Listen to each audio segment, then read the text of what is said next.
Hello and welcome to a Firstpost POV. The big headline today is, of course, the latest statements coming out of the White House in the United States. US President Donald Trump has said that he could wind up the Iran war in 2 to 3 weeks, meaning the first half of April, this war could come to an end. Of course, these comments are coming at a time when the Strait of Hormuz, which Iran has effectively shut, remains shut, but reports say that Trump could end the war without having the strait opened. Now remember, we're talking about a waterway that carries nearly 20% of global seaborne oil, and Trump is saying he could end this war without opening it. Now the question is, how serious is this timeline that he has placed, and how could he possibly spin this as a victory if he were to exit this war in 2 to 3 weeks? Joining me now to discuss President Trump's latest position is Mr. Michael Szanto, a security analyst. Thank you so much, Mr. Szanto, for speaking to us here at Firstpost. You're very welcome. Let's talk about the latest claim from the White House and how genuine you think that is. 2 to 3 weeks to end this war. Do you think that's possible? I think it could be, because a lot of damage has been done to the Iranian military. But of course, if the Iranians were to continue to control the Strait of Hormuz and highly restrict traffic through that, that would be an incredible problem for the global economy, the world, and the U.S. as well. So that would be a problem the U.S. couldn't simply just walk away from. It seems, would you say that it seems right now that President Trump has given up on his military options to reopen the Strait of Hormuz, and he's betting that the damage that he's done elsewhere will give him enough leverage over the regime to force them diplomatically to open the strait? Is that the plan A right now in the White House? It could be, partly, and the U.S. ability to strike at Iran would continue to exist even if 2 to 3 weeks forward from now, the United States ceases military operations. It would continue to retain the ability to strike in the future. I think the damage that has been done to the Iranian military and regime is immense. I think their economy is weak. It would be hard for them to extort from the world enough money to make up for it. And it is the government that is most hated by its own people in the world, probably at this point in time. So the situation with this government in Iran is hopefully not sustainable. It's a government that has massacred its own people, but they have put the United States and the world in a difficult situation with their siege on the Strait of Hormuz, where about a fifth of the world's oil transits. So do you see the regime agreeing to a diplomatic reopening of the Hormuz, or do you think they're in a weakened position, so they'll try to play this card to the maximum ability that they can? It may be I agree with the way you characterize the question, that it may be one of the few cards that they have to play because they are weakened, and it has turned out to be a powerful tool, and it's a very terroristic tool, and it hurts most countries that have not attacked Iran. And in fact, the Gulf Arab states that tried to be neutral are the countries facing the brunt of this extortion. And the Saudis actually had agreed basically to a Chinese brokered deal with Iran not so long ago.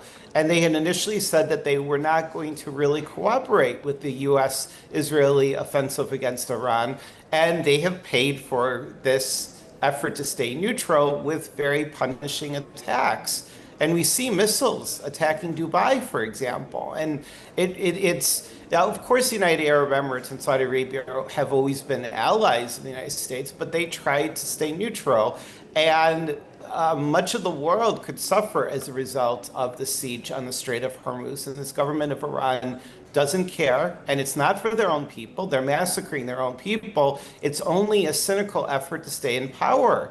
And it's sometimes even mentioned that if they give up power, the issue is that they could get killed, because when you massacre your own people, there isn't a great, this is a difficult and a tragic irony. There's not a great exit strategy sometimes for murderous dictatorships when they massacre their own people because they're afraid of getting hanged or executed by their own people. I do want to come to the regime, but before that, just to dwell a bit further on what's happening in the Hormuz. A lot of people seem to be confused by the messaging coming out of the White House, because a few weeks ago, we saw the Pentagon chief get onto the press briefing podium and say, don't worry about the Hormuz, we're working on it. But now President Trump is saying, you know what, we don't use the Hormuz, so we are not going to open it. If you want, just build up your courage, go get the oil and come back. So is this a case of the Americans having completely misunderstood the challenge that was in front of them as far as the Hormuz was concerned? Perhaps, and I think that your question also speaks to another point. The messaging from this White House and the Trump administration has been completely confused from the very beginning. The messaging has been the weakest point. Obviously, this administration has had many problematic issues, triggering conflicts with allies in Europe, Canada, and around the world. But the messaging, particularly with this war, has been really, really bad. And it is conceivable that there would be a little bit more support domestically if messaging had been more clear. I think that you can sense a frustration of many Americans that the Trump administration was never clear about why the war was started, why it was started now. Iran is a big problem for the United States, our allies in the world, but there wasn't clear objectives given, explanation. That is for sure. I think that there could be an element of logic and rationality behind this is a little bit of posturing. It is kind of self-destructive, and a lot of European observers have noted this, that European countries are not helping to open up the Strait of Hormuz. They may have issues with certain actions and statements that the Trump administration has made. They may not have supported the timing of this war, but Iran is a very, very bad actor, and it has major global economic consequences having the Strait of Hormuz closed. So the Europeans not helping the United States hurts the Europeans, it hurts basically the whole world. So it's self-destructive. And by kind of throwing it out there and say, get the oil for yourself, and I don't think it's the best way to handle close allies in Europe, but it can have a certain element of putting pressure on America's allies to step up and help. You see basically pleas from the United Arab Emirates saying that this Strait of Hormuz needs to be opened. And they're right. And we do need to work together on this. Fundamentally, the Europeans may disagree with many things Trump has done and the way he started this war, when he started this war. But Iran is a threat, is a shared enemy of the United States and Europe. And we ideally need to try to work together on opening it. I think that the Trump administration is also recoiling a little bit on the potential difficulty and cost. Extensive ground troops is something that the United States, American people, and I think the Trump administration doesn't want. Something that would risk large numbers of American casualties. That's another problem. I would also suggest that the United States will look, and Israel as well, that's working closely with the United States, will look for options that the Iranians do not expect and that would surprise them. Some of the options that are most obvious to open up the Strait of Hormuz is what the Iranians are preparing for. The United States is very likely working on things that the Iranians are not thinking about. That's a key part of fighting any war wisely. You don't do what the enemy is preparing for you to do. So the United States and Israel may have some surprises, hopefully, in getting the Strait of Hormuz opened up once again. But on the flip side, if those surprises don't pan out the way the Americans and the Israelis are thinking, and like some reporting in the Wall Street Journal suggested, that Trump decides to end the war with the Hormuz still shut, would you then say that is a strategic or an operational failure for the Americans in this war? I wouldn't say entirely a failure, because the United States has been grappling with Iranians since the revolution in 1979, or at least since the 80s, when Iranian-backed terrorists and sometimes directed violence against the United States and allies really heated up. We've been coping with the Iranians for a long time. Damage certainly was done with their nuclear program. We do have to worry about enriched uranium, and God forbid it could be used still as nuclear weapons. But there's been a lot of damage inflicted on their nuclear weapons program, on their missile program, while the United States and Israel do not want to harm the Iranian people, sometimes in weakening or trying to topple a regime, which I think is clearly a goal here. You do have to hit the economy somewhat, and I do believe it has been. It is very conceivable that this regime in Tehran has been mortally wounded, and that it is basically a dead man walking as a regime. So I wouldn't say total defeat, but a very difficult situation. And I think one of the greatest dangers to the United States right now is countries with American bases have been hit, and the United States is not acting like it's able or willing to fully protect our allies. And I think that could badly damage our credibility.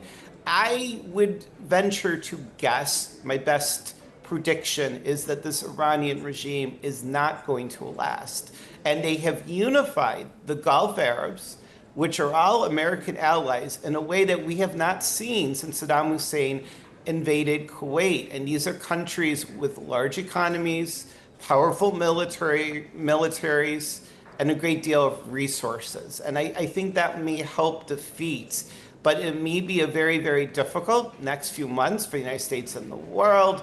And the Republican Party, for example, if you want to look at domestic politics, that we're looking towards a very difficult or perhaps very bad loss in the midterms, the situation for them has probably gotten much worse.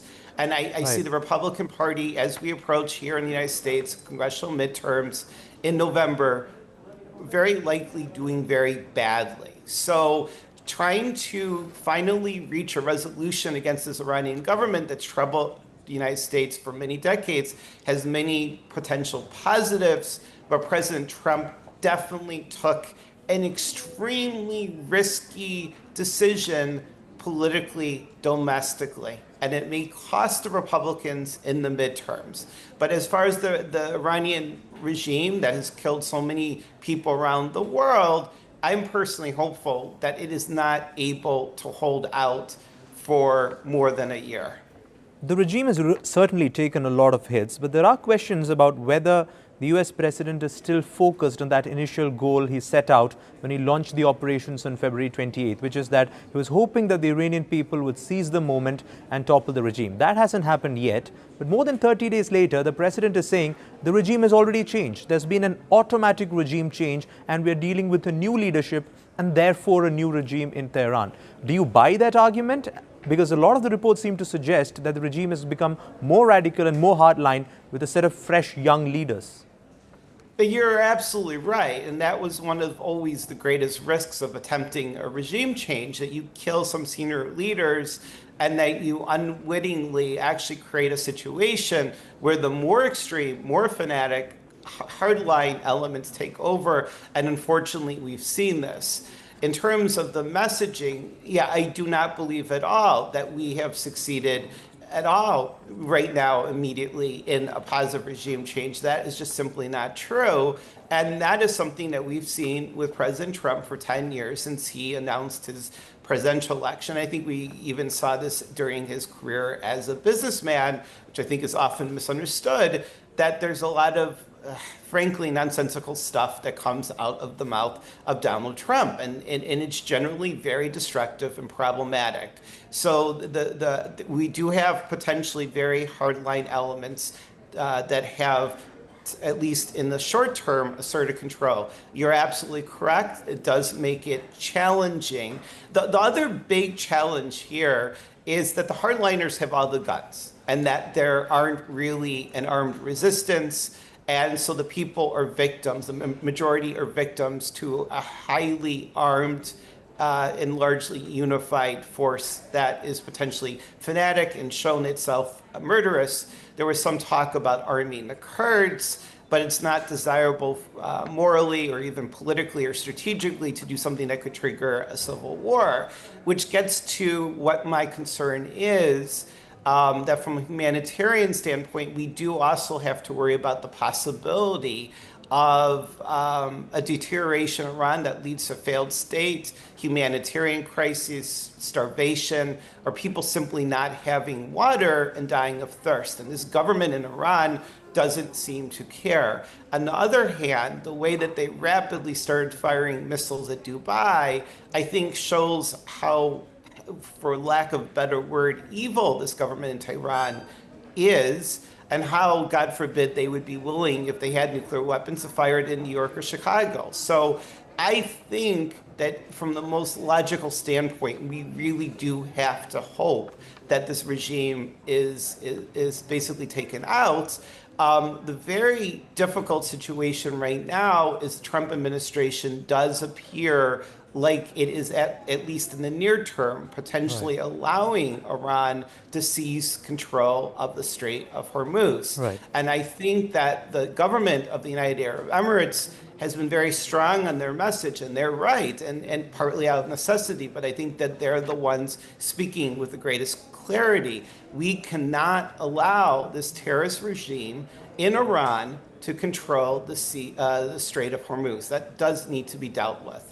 There is one objective on which Mr. Trump has largely remained the same, and that is on the issue of nuclear weapons. He's been clear from day one that Iran cannot have a nuclear weapon. Having said that, the nuclear stockpile, the enriched uranium stockpile that Iran had, even after June 2025, which is the 440 kilograms of 60% enriched uranium, that is somewhere buried underground. There's talk of some ground raid or a special operation to seize that from the heartland of Iran. Do you think Trump can actually end this war without taking control of that stockpile? Can he declare victory as long as Iran remains in control of that 60% enriched uranium? Well, you're raising a really horrible dilemma because that would be the core of a nuclear weapons arsenal. 10 weapons, maybe more, and it's a terrifying scenario. But there are limitations, and President Trump is largely aware of them. And an operation to get that enriched uranium, which is underground, and buried under rubble, it would be very unstable. You would probably need engineers basically on site and construction people basically to be able to extract that. That might not be a realistic prospect right now.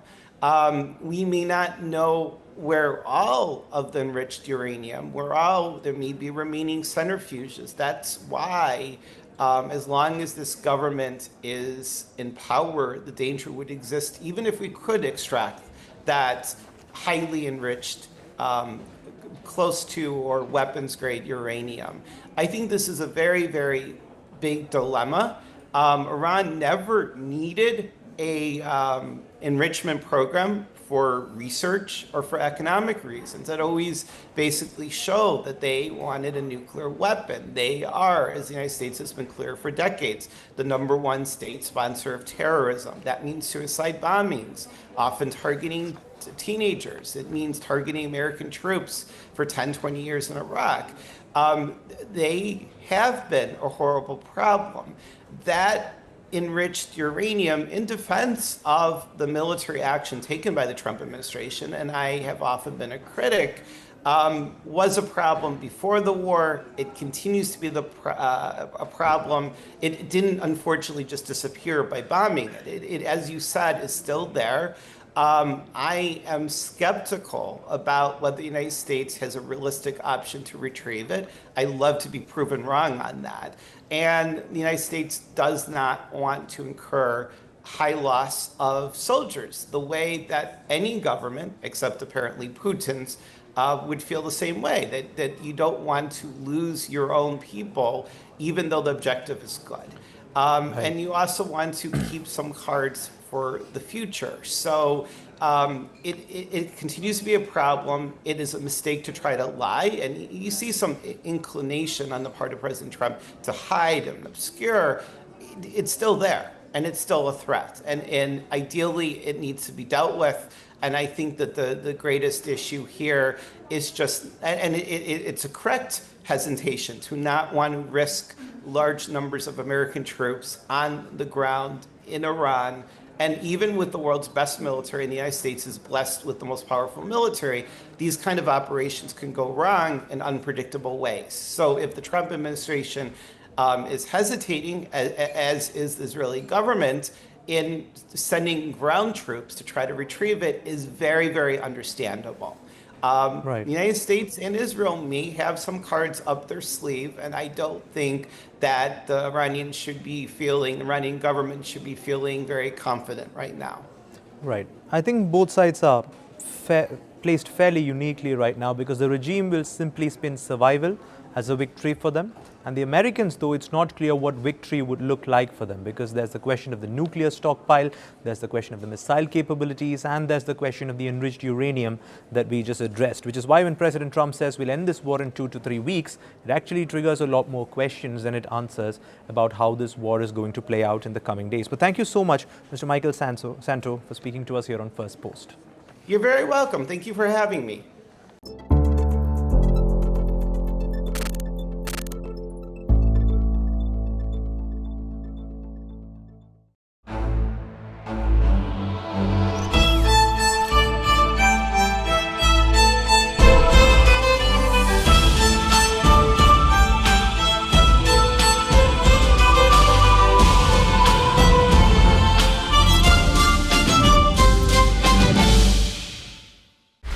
Want the facts? The latest developments?